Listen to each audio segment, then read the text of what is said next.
Hello दोस्तों, कैसे हो दोस्तों।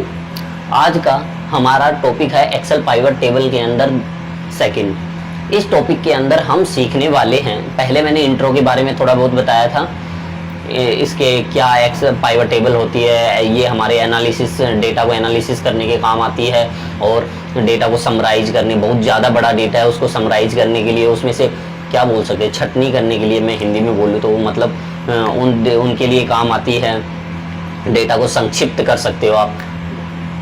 तो आज का हमारा टॉपिक है दोस्तों सेकंड टॉपिक, जिसके अंदर हम सीखेंगे कि जब भी हम पाइवट टेबल बनाए तो पाइवट टेबल बनाने के लिए दोस्तों क्या होता है, डेटा फॉर्मेटेड होना चाहिए। यदि डेटा आपका फॉर्मेटेड नहीं है तो आपकी पाइवट टेबल नहीं बनेगी दोस्तों, वो क्रिएट ही नहीं होगी पाइवट टेबल, है ना। तो उसके लिए आपको क्या करना है दोस्तों, अपने डेटा को फॉर्मेट करना है सबसे पहले। तो उसके लिए जैसे हम एक एक्सेल शीट खोल लेते हैं। अब ये है दोस्तों, जैसे मैंने एक ब्रांड, क्वार्टर और सेल्स, इसके अनुसार मैंने बनाई हुई है चीज़ें, ठीक है। मोबाइल, ये जो भी है मैंने पूरी की पूरी बनाई हुई है डिटेल, ठीक है दोस्तों। अब क्या है कि इससे मेरे को क्या करना, पाइवट बनानी है। तो जब भी हमें पाइवट बनानी है तो याद रखें दोस्तों, जो हमारे हेडिंग है जैसे ब्रांड, क्वार्टर, सेल्स, तो ये क्या है कि दोस्तों ऊपर के जितने भी हेडिंग है वो क्या ब्लैंक नहीं होने चाहिए। तो यदि ब्लैंक होगा तो आपकी पाइवट टेबल क्रिएट नहीं होगी। जैसे देखते हैं, जैसे मैंने मान लो क्वार्टर है, यहाँ से क्वार्टर क्या किया, मैंने हटा दिया, है ना। तो एक सेकेंड दोस्तों, एक सेकेंड, कंट्रोल, क्योंकि मैंने पहले से इसमें सेटिंग की हुई है। मैं आपको एक नई शीट खोल लेता हूँ जो शुरू से समझा दूँ। ये लो वैल्यू, ठीक है, और थोड़ा सा इसको हम लॉन्ग कर लेते हैं जो थोड़ा दिखने में आपको प्रॉब्लम ना आए। ये मैंने बना ली। अब देखिए दोस्तों, मैं क्या करता हूँ, यहाँ से क्वार्टर को ब्लैंक कर देता हूँ, ये लो ब्लैंक कर दिया। अब इसके बाद हम क्या करते हैं, पाइवट करते हैं क्रिएट। तो पाइवट क्रिएट करने के लिए हम क्या करेंगे, यहाँ से क्लिक करेंगे। मैं आज आपको डेटा का फॉर्मेटिंग सिखा रहा हूँ, पाइवट क्रिएट हम कल के टॉपिक में करेंगे।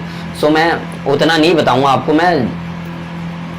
ये देखिए मैंने पाइवट क्रिएट करने की कोशिश की, है ना। तो ये पाइवट जब भी मैं क्रिएट करता हूं तो देखिए एरर क्या आता है दोस्तों, the pivot table field name is not valid. दोस्तों फील्ड नेम, ये क्या बोलता है, फील्ड नेम। फील्ड नेम क्या होता है, जो हमारे हेडिंग होती है, जैसे ब्रांड था, यहाँ पे सेकंड क्वार्टर था, सेल्स था, वो हमारी फील्ड होती है, फील्ड उसे फील्ड, जब भी ये क्या कह रहा है, उस वहां पे फील्ड नेम नहीं है, तो ये इस कारण क्या कर रहा है, ये पाइवट टेबल क्रिएट नहीं कर पा रहा है।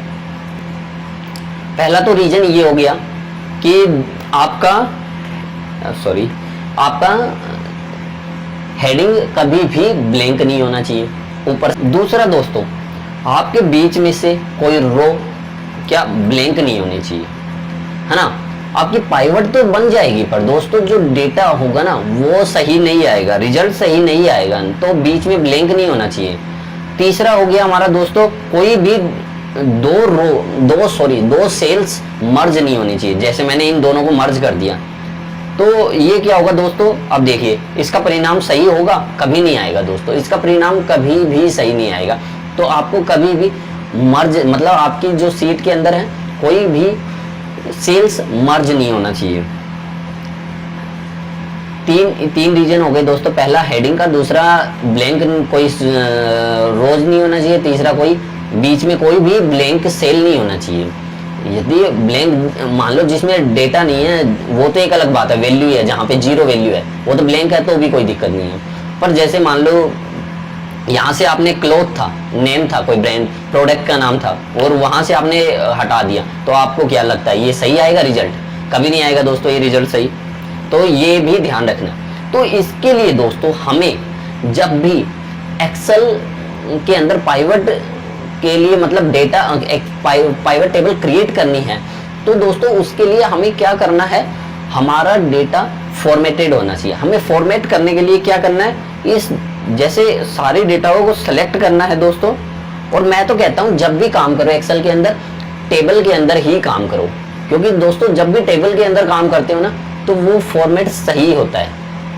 तो उसके लिए क्या करना है दोस्तों, आपको फॉर्मेट टेबल, इसको टेबल में क्रिएट करना है। तो पहले होम में जाओगे, उसके बाद फॉर्मेट करने के लिए आप क्या करोगे दोस्तों, ये देखिए यहाँ पे स्टाइल्स के अंदर आओगे, स्टाइल्स के अंदर, होम टैब के अंदर स्टाइल्स, और फिर यहां से क्या करोगे, टेबल पे क्लिक करोगे। और दोस्तों यहां से जैसे भी आपको टेबल बनानी है, जो भी चूज करनी है वैसी टेबल चूज करोगे। जैसे मान लो ये देखो, इस पे क्लिक करते ही ये, एक सेकंड दोस्तों, जैसे आपको यहाँ से टेबल क्रिएट करनी है, तो मैं जैसे एक बार आपको कोई क्रिएट करके दिखाता हूँ। ये ले लो, ये कलर ले लो कोई भी, ये क्लिक करते ही ये देखो, where is the data for your table. तो इसने टेबल का डेटा कहां से लिया है, A1 से लेकर C21, C21, हमारी टेबल का डेटा कहां तक था लास्ट,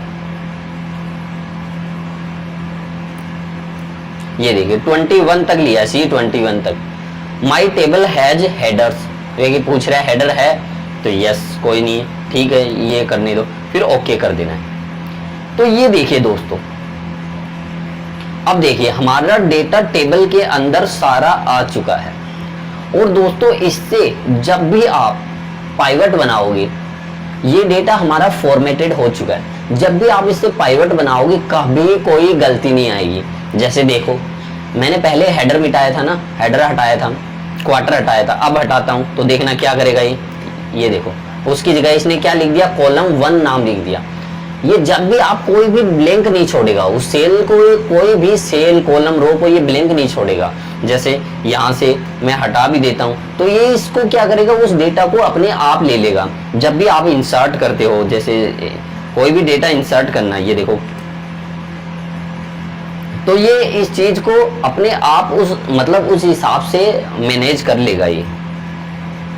तो जब भी दोस्तों हमें पाइवट टेबल बनानी है, तो उसके लिए क्या करना है, पहले अपने डेटा को फॉर्मेट करना, और फॉर्मेट हम टेबल के थ्रू करेंगे। सो दोस्तों ये था हमारा वीडियो आज का, एक्सेल पाइवट के लिए हम डेटा को कैसे फॉर्मेट करें। सो दोस्तों कमेंट करना ना भूलें, और मेरे चैनल को सब्सक्राइब और मेरे वीडियो को शेयर और लाइक करना ना भूलें दोस्तों। मेरे चैनल का नाम है लर्निंग एजू पॉइंट। सो दोस्तों थैंक यू।